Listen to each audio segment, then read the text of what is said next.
Have you ever wondered where we get these crazy southern names like Billy Bob and Bubba? Um, well, there is a story to that, of course. And today I'm going to tell you how southerners name their kids.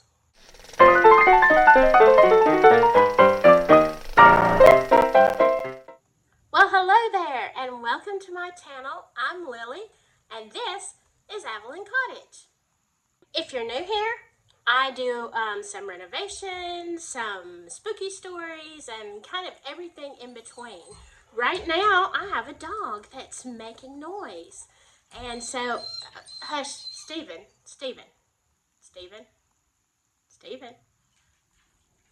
Lay down, baby. Lay down. Chocolate Lab. What can you do with them? Okay, I'm dog sitting today. So, we're going to continue with our Southern series, and today it's not so much folklore, but you all asked about baby names. And why do we name our kids this crazy stuff? So, let's go back in history a little bit, okay? You know, when a lot of people think of the Deep South, they are thinking, plantations and, all this cotillions and gentility and all of those lovely things that, were very much part of the Deep South. However, that was just a very small percentage of people. The rest of the people were really uneducated. A lot of them couldn't read and write, and they were farmers, rural people just working the land. Most people were not slave owners. So, you kind of had, two big culture clashes here. And for the common folks who didn't necessarily read or write, and they didn't have, inspiration from a whole lot of places, they kept the names simple. So, just like up north, you have a lot of Bible names because that is the main source of, reading, somebody reading it to them or whatever. So you have, all of the Sarahs and the Jacobs and the Isaiahs, and that was pretty common across the United States anyway. But if you weren't going to name your baby a biblical name, then you would probably choose something that you saw in everyday life. And that is why you have kids that are named after months of the year, or gemstones, or flowers. You may have a May or a June. There are a lot of Junes. I don't know. Is that when the babies were born? I'm not sure, but there are a lot of Junes. And, Rose, Lily. And so you'll have a lot of gemstone names also, like Pearl and Ruby, that kind of thing. Again, things that people were seeing in everyday life. Some were named after even, like birds. There are so many dovies. I don't know. It's a thing. So you can kind of see where people were coming from. Also, we always tend to, shorten names, like Catherine, maybe Cat or Kitty. Well, for some of these people that lived in the big house, they might have had a name like Odessa, but their family called them, something like Desi. But the uneducated people would just think that Desi was the actual name. So you have like Letty and Desi and, a whole range of things that are just shortened. I know in my experience, it was sometimes just that people didn't know how to spell it and they didn't really know what the actual name was. For instance, I had a friend growing up, her name was Chestine. And I think probably that her parents were thinking of the name Justine, but you have to take into consideration the accent and the fact that they had no idea. It just came out as Justine, and so for them it was Chestine. Never have heard that name since, but we have a lot of names that are just a little off the mark, and that's fine. It's just, that is kind of where the thinking was coming from. But then, if you wanted to get a little bit more special, you would start adding things like ETT or ENE to the end of a name, so it would be more unique. So you might end up with a Pearlette or a Pearline, and you wanted to distinguish from the other people in your little area. So if you might want to add a second name to distinguish Pearl from, Pearline or Pearly May or whatever, because you didn't want to, be in a class with, other kids and you have like 5 pearls in there. You have to distinguish between them. I don't think people were really all that creative. And they certainly didn't have things like the big book of baby names to, find something exotic. Also, adding an IE to the end of the name became a big thing. So again, you will have a Desi, a Flossie. Oh my gosh, Flossie is so common. Another weird thing we do, and this is strictly in the pronunciation, not in the spelling, but we like to take names that end in an A and change it, Stephen, and change it to an ER.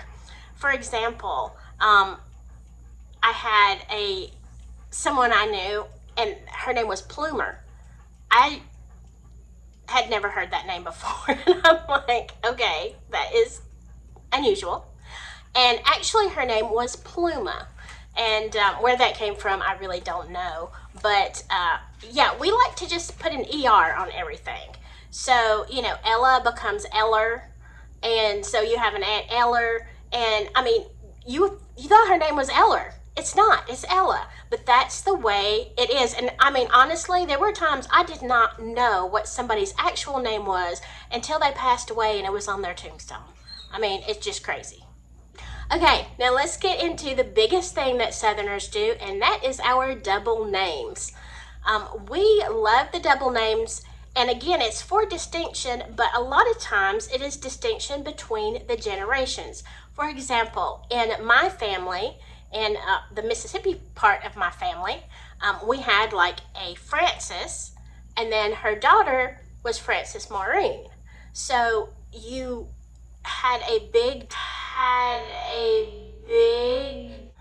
so you could always tell who they were talking about because you couldn't just call them Frances, right? So that's kind of where that started. And sometimes people would say things like, if they didn't give them a double name, they would call them like Big Flossie and Little Flossie, or just Flossie and Little Flossie. And it didn't matter if you were 75 years old and your mama had passed away, 20 years ago, you were always going to be Little Flossie until you died. That's the way we do it. Once you have a name, it just sticks. So understanding that we shorten names, where you would have, maybe in Old England, it would be, something like William Robert. It translates here as Billy and Billy Bob. Apparently there are a lot of Billy Bobs, but Billy is also a name that you see a lot that is shortened or just changed from male to female. Like if you can have a Billy, you can have a son that's named Billy, but if you were expecting a boy or wanting a boy and then it turned out to be a girl, well, you would just name her something like Billy Sue. There are a lot of, Willies and Billies, Willie Mays. Oh my gosh, there's a ton of Willie Mays. So yeah, you can kind of see why we do that. It's a distinguishing from one generation to another, or even cousins. If they're both named Billy, you want a Billy Bob or a Billy Joe, something like that. Again, we reuse the names, like we just recycle. We're very thrifty that way. Okay, another big thing that you hear is Bubba. Where did Bubba come from? There are so many Bubbas, but this really starts just from when somebody has a sibling who is a boy, whether it is an older sibling or a younger sibling. You're always telling the other ones, oh, it's brother. Oh, give that to Bubba. Oh, Bubba, help her.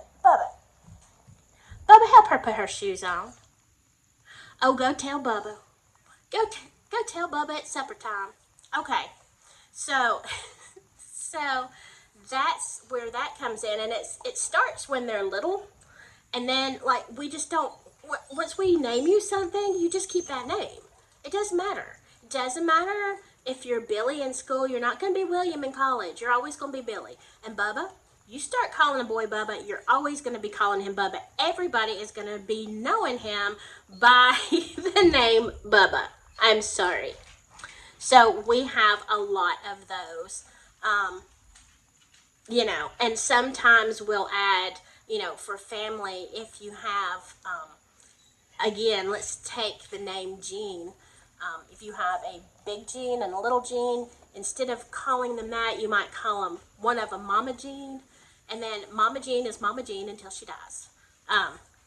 And then you always remember her as Mama Jean. So yeah, we keep that, manner of distinguishing between people forever and ever and ever. So I want to share with you two of the most Southern names I think I have ever heard in my whole life. I came across this one when I was working in North Carolina years and years ago. And this was the sweetest little woman. And I always remembered her name because it's like the epitome of Southern. And I'm sure she's long passed away now, but her name was Desi Bean Blossom. Now, I just thought that was the cutest name for a Southern person. Yeah. I don't know. You can figure how the last name came. Bean Blossom. So we have some kind of funny last names too, I guess. And a lot of things, of course, were just bad spellings of something. The second most Southern name I've ever come across was a lady that used to write a column for a local newspaper that's just a few miles away from me. And her name was Dimple Hunkapiller. Now, there's not a whole lot of Hunkapillers that I know of around here. I mean, maybe I'm just missing out, but there are some Hunkapillers. And, Dimple married into that family. And later in life, when she was at a living facility, let's just put it that way, I got to meet her and take care of her, and she was very charming. She was very much, I guess, a little bit of a diva. Not bad, not in a bad way. I mean, she was the epitome of your old kind of Southern woman, and yeah, she was very charming. So yeah, Dimple and Desi. So, can you get more Southern than that? Okay, so I hope this explains a little bit about how we name our kids. Of course, now, it's just, there's no telling now. There are so many Nevaehs, which is heaven backwards, which it's a nice thought, but like heaven backwards, wouldn't that kind of be like hell? I don't know. Did you really think that through? I don't know. Lots of Nevaehs. And, it's just like, whatever. We just name them whatever. But I can guarantee you one thing, you will always find a Bubba in the crowd. That's never going to change. Okay, I hope you enjoyed this. I hope you learned something about why we do what we do. The end result is, I don't know. That's just our culture, and we do things weird, and we do things incorrectly, but it doesn't matter, because as long as you know who, Big Flossie and Little Flossie is, you're good. Anyway, I hope you enjoyed this. What are some of the things that you do in your region? Comment below. I would love to know. What is the most unusual name you have ever heard? I would love to hear that one. Sorry about the dog running through here. Some of my next videos will probably be a little bit on the spooky story side, but believe me, there is tons of Southern lore if you are enjoying this. And I will see you next time. Bye!